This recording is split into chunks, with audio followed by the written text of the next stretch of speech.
Programme में एक बार फिर खुश आमदीद। नाज़रीन, अब बात करते हैं वज़ीर-ए-आज़म शहबाज शरीफ के धुआंधार खिताब की जो कि अक़वाम मुत्तहिदा की जनरल असम्बली से उन्होंने किया है, और सभी पहलुओं पर उन्होंने बात की। इंडिया को भी ललकारा, इसराइल के हवाले से भी बात की। इसके साथ साथ उन्होंने ये भी बता दिया हिंदुस्तान को कि अगर दोबारा दरअंदाजी की कोशिश की, पाकिस्तान पर हमले की जुर्रत भी की, तो उसका फिर से मुंह तोड़ जवाब दिया जाएगा। और वहाँ जनरल असम्बली में उन्होंने army chief field marshal Syed Asim Munir की भी तारीफ की। पाकिस्तान के अंदर तो वो करते ही रहते हैं, लेकिन वहाँ पर भी उन्होंने तारीफ की और ट्रंप को भी सराहा जंग बंदी पर। और उन्होंने नोबेल इनाम के लिए जो नामजद किया गया, पाकिस्तान ने रिकमेंड किया, जो उस पर भी उन्होंने लब कुशाई की। तो इसी पर बात कर लेते हैं। हमारे साथ मौजूद साबिक सफारतकार जनाब जौहर सलीम साहब।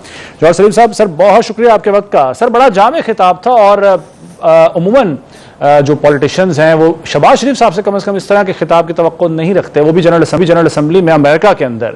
आप समझते हैं कि सारे पहलुओं को उन्होंने कवर कर लिया, और जिस तरीके से उन्होंने इंडिया को ललकारा है और इसराइल को ललकारा है, मैं अगर इसको देसी जबान में कहूं तो पैसे पूरे हो गए सर? जी, देखिए, ये जो स्पीच होती है, जब यूएनजीए का सेशन होता है हर साल सितंबर में ही होता है, तो उसमें सारे मुल्क जो है अपनी पोजीशन जो उनसे है ना, बहुत से जो सबसे उनके लिए अहम इश्यूज होते हैं उस पर वाजे करते हैं। तो इसमें ये बड़ी तफसील से ये तकरीर जो है फॉरेन ऑफिस में ही तैयार होती है, और उसमें ये इंश्योर किया जाता है कि उसमें जो मुफस्सल तौर पे जो पाकिस्तान के जितने भी जो हमारे इंटरेस्ट के इशूज हैं उस पर हमारा जो बयानिया है, उस पर जो हमारा मौक़िफ़ है, हमारी पोजीशन है, बहुत वाज़ेह तौर पे सामने आ जाए। तो इसलिए ये बड़ी कॉम्प्रिहेंसिव स्पीच होती है, और वही हमने देखा इसमें जो है ना, हर जो पहलू था वो उसको पूरी तरह से जो है पाकिस्तान के मौक़िफ़ को उजागर किया गया। बिल्कुल ठीक है सर। 1967 से पहले वाला फ़लस्तीन चाहता है पाकिस्तान, ये उन्होंने मौक़िफ़ दोहराया। और फ़लस्तीन की हिमायत में बयानात इससे पहले भी, चाहे वो वज़ीर-ए-आज़म पाकिस्तान हों, वज़ीर दिफ़ा हों, वज़ीर ख़ारजा हों, या ख़ुद फील्ड मार्शल सैयद आसिम मुनीर हों, वो बारहा देते रहे हैं। कितना इंपॉर्टेंट ये बयान था 1967 से पहले वाली पोजीशन, क्योंकि पाकिस्तान दो रियासती हल के हवाले से अपना मौक़िफ़ वाज़ेह कर चुका है। जी बिल्कुल, फ़लस्तीन और पाकिस्तान का मौक़िफ़ बिल्कुल वाज़ेह है।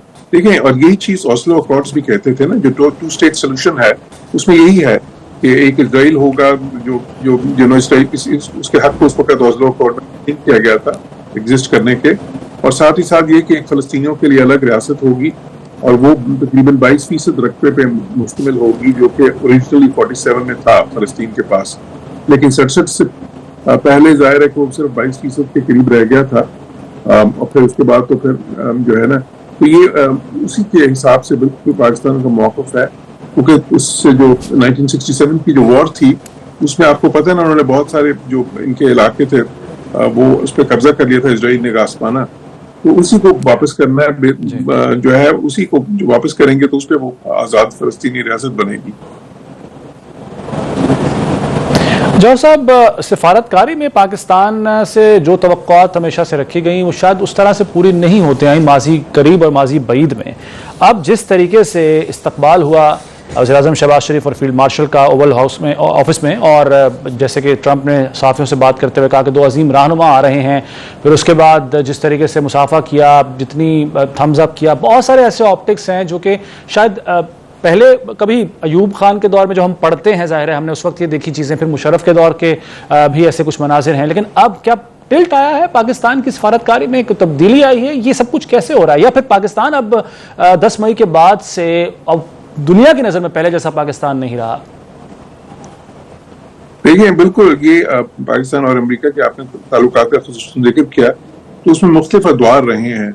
वो अदवार भी रहे हैं जहाँ पे अंडरस्टैंडिंग बेहतर थी, और उसमें पाकिस्तान का वहाँ पे ज़ाहिर है बेशक वो मुशर्रफ थे, या उससे पहले ज़ियाउल हक थे, या उससे पहले अयूब खान भी थे, और बीच में भी जिस तरह वज़ीर-ए-आज़म बेनज़ीर थी, और उससे पहले नवाज शरीफ भी एक मौके पे। तो इन सारे मौक़ों पे जब पाकिस्तान के ताल्लुकात अमेरिका से बहुत अच्छे थे, तो वो सारा आपने देखा कि वो जो है ना, प्रोटोकॉल भी ज़्यादा और वो मुलाकातें भी ज़्यादा, और वो जो है ना, ज़ाहिर है वो वार्मथ और कॉर्डियलिटी नज़र आती थी।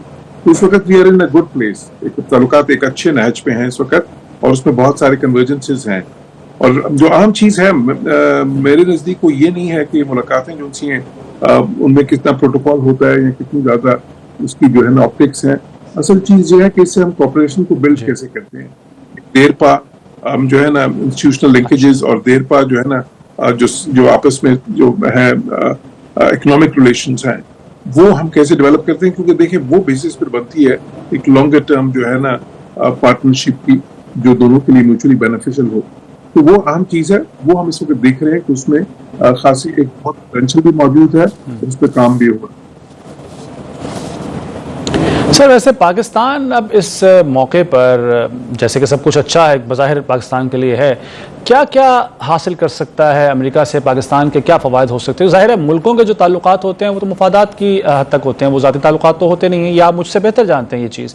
اب جیسے کہ تجارت کے حوالے سے وزیر اعظم شہباز شریف نے کہا کہ جی معدنیات, آئی ٹی اور کرپٹو پر بات ہوئی ہے صدر ٹرمپ سے, انسداد دہشت گردی کے حوالے سے خاص طور پر بات ہوئی ہے. تو پاکستان ابھی کیسے کیپٹلائز کر سکتا ہے, کیا حاصل کر سکتا ہے؟ دیکھیں پاکستان ان سے جب ہم کہتے ہیں پاکستان کیا حاصل کر سکتا ہے, تو یہ میرے خیال ہے اس کی بجائے ہمیں یہ سوچنا چاہیے کہ یہ کہنا چاہیے کہ پاکستان اور امریکہ جو ہے نا کون سے ایسے میوچولی بینیفیشل ارینجمنٹ میں آ سکتے ہیں دونوں ملکوں کو فائدہ ہو. It has to be a win win situation. بالکل صحیح. صرف پاکستان نے امریکہ سے نہیں لینا, دونوں ملکوں کو ایک دوسرے سے فائدہ ہوتا ہے, اور وہ فائدہ تب ہوتا ہے جب آپ کے دیکھیں اقتصادی تعلقات, مثال طور پر کرٹیکل منرلز کا ایریا ہے, اس میں امریکہ کا بھی فائدہ ہوگا, ہمارا بھی ہوگا اگر وہ اس کو ڈیولپ کرتے ہیں. ان کے پاس لیٹسٹ ٹیکنالوجی ہے, ہمارے پاس وہ ذخائر ہیں. اسی طرح اگر آئل ایکسپلوریشن میں آتے ہیں, اسی طرح اگر ایمرجنگ ٹیکنالوجیز میں آتے ہیں, آئی ٹی سیکٹر میں آتے ہیں, اے آئی میں آتے ہیں, جو ہے نا گرین ٹیکنالوجیز میں آتے ہیں, تو یہ ایک میوچولی بینیفیشل یعنی ایسا ریلیشن شپ ہوتا ہے جو دونوں ملکوں کو جس میں فائدہ ہوتا ہے. اور اسی طرح اگر اسٹریٹجکلی بھی دیکھیں تو پاکستان کی یہ سفارتی اور ہمارا اس وقت ایک اسٹریٹجک جو پروفائل ہے وہ بہت ابھر کے سامنے آیا ہے, خصوصاً یہ جو پاکستان نے جس طرح کا بفٹنگ رسپانس انڈیا کو دیا لاسٹ ملٹری کانفلکٹ میں اس کے بعد, تو اس میں پاکستان کو یہ پاکستان کے ساتھ امریکہ اگر ایک ایسے جو ہے نا تعلقات استوار کرنا چاہتا ہے جو دیرپا بھی ہوں, جو مضبوط بنیادوں پہ استوار بھی ہوں, اور جو دونوں کے لیے اچھے ہوں, جو ہے نا, تو وہی ایسے ہی تعلقات جو ہیں وہ میرے خیال سب سے بہترین ہوتے ہیں. اور ہمارے پاس ایک بہت اچھا موقع ہے اس وقت, کیونکہ پریزیڈنٹ ٹرمپ جو ہے بڑے پریگمیٹک قسم کے صدر ہیں, اور وہ سمجھتے ہیں کہ ایسی وہ دیکھیں, آپ دیکھیں امریکہ اس وقت انڈیا کے ساتھ تعلقات میں ان کو پرابلم کیا آ رہی ہے, کیونکہ انڈیا ان سے بہت زیادہ فائدہ اٹھا رہا تھا ناجائز مغرب سے, اور ٹرمپ اس کو بالکل ناپسندیدہ جو دیکھتے ہیں, اور انہوں نے کہا کہ جی یہ بھی آپ نہ کریں اور اس طرح نہ کریں, اور ٹیرف لگانے سے لگا دیے. تو پاکستان جو ہے اس طرح کی امریکہ کے ساتھ ہمارے جو تعلقات تھے اس میں کوئی اس قسم کی ہم ایکسپلائٹیشن نہیں کر رہے تھے, اور اس میں ہم تو یہ چاہتے ہیں کہ ایک ایسے تعلقات ہیں جس میں سینرجی بنے, جس میں دونوں ملکوں کے لیے اچھا ہو اور دنیا کے لیے اچھا ہو, کیونکہ یہ دونوں امریکہ بہت ہی اہم ملک ہے, پاکستان کی جگہ ہماری اہمیت ہے, نیوکلیر پاور ہیں, ہم اسلامک ورلڈ میں ایک بہت ہی ممتاز ہماری حیثیت ہے, ہمارے خطے میں ہماری as a net security provider اب جو حیثیت ہے وہ بھی ابھر کے سامنے آئی ہے. تو چونکہ وقت بہت مختصر ہے, میں آپ سے اینڈ میں مختصراً جاننا چاہوں گا کہ do you think China will be okay with this relationship with America? دیکھیے بالکل چائنیز جو ہے نا بڑے ان کی لیڈرشپ بہت جو ہے نا, میں تو ظاہر ان سے ہم نے اعلیٰ ترین سطح پہ ان سے انٹریکٹ بھی ہم نے کیا ہے. میں پرائم منسٹر کے ساتھ گیا تھا 2022 میں چائنا, ان کی وزٹ تھی, تو وہ بہت پریگمیٹک بڑے وائز لوگ ہیں اس معاملے, اور بڑی ان کی فور سائٹ بھی ہوتی ہے اور بڑی لانگ ٹرم ان کی اپروچ ہوتی ہے. تو وہ جو ہے نا وہ تو بالکل چاہتے ہیں کہ پاکستان کے امریکہ کے ساتھ بھی اچھے تعلقات ہوں, اور وہ یہ نہیں سمجھتے کہ پاکستان کے امریکہ کے ساتھ اچھے تعلقات جو ہیں وہ چائنا کے ساتھ جو ہماری لازوال دوستی ہے اس کو افیکٹ کر سکتے ہیں. دیکھیے چائنا کے ساتھ ہماری ایک آل ویدر اسٹریٹجک کوآپریٹو پارٹنرشپ ہے, تو وہ جو ہے اس کی نوعیت مختلف ہے. جو امریکہ کے ساتھ تعلقات ہیں وہ اپنی جگہ بہت اہم ہے, بٹ ان کی نوعیت مختلف. تو بالکل وہ جو ہے نا وہ ایک ملک کے ساتھ جو ریلیشنز ہیں دونوں کے ساتھ تعلقات اگر رکھتا ہے تو پاکستان کے لیے بھی کوئی پرابلم نہیں ہوگی. سر آپ یہ فرمائیں. وقت ختم ہو گیا. جوہر سلیم صاحب بہت شکریہ, آپ نے اپنا قیمتی وقت دیا پروگرام میں گفتگو کی اس اہم موضوع پر, آپ کا شکریہ. ناظرین پروگرام سے اجازت دیجیے, اللہ حافظ.